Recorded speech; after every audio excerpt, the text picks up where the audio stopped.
అనంతపురం జిల్లా ఒరవకొండలో బాలుడి మృతి ఘటనపై త్రిసభ్య కమిటీ విచారణ చేపట్టింది. డీసీహెచ్ఎస్ సెల్వరాజ్, డిహెచ్ఎంఓ దేవి, డాక్టర్ లోక్నాథ్లతో కూడిన కమిటీ సోమవారం సాయంత్రం ఒరవకొండ ప్రభుత్వ హాస్పిటల్కి చేరుకుని మృతి చెందిన బాలుడి కుటుంబ సభ్యులతో పాటు hospital superintendent Chaudhary, duty doctor Ismail మరియు నర్స్ ప్రియాంకలను విచారించారు.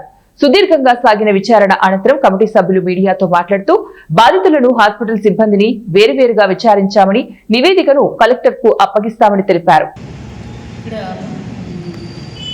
బాబు 5 years బాబు చాబల వచ్చిన బాబు విషయంలో ఇక్కడ డెత్ జరిగింది. అది ఫీవర్ కేసు కాదు, బట్ వామిటింగ్స్, డీహైడ్రేషన్ తీసుకొచ్చారు.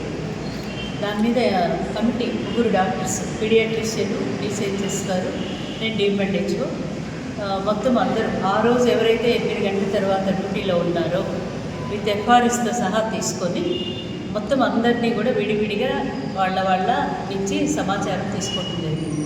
రిటర్న్గా సమాచారం తీసుకున్నాము.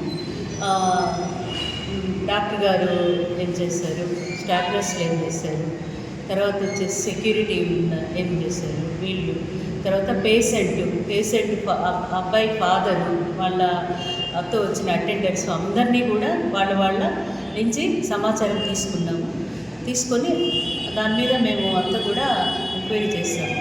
దాన్ని కూర్చొని అనలైజ్ చేసుకొని దాని మీద రిపోర్ట్ అయితే పంపించడం జరుగుతుంది.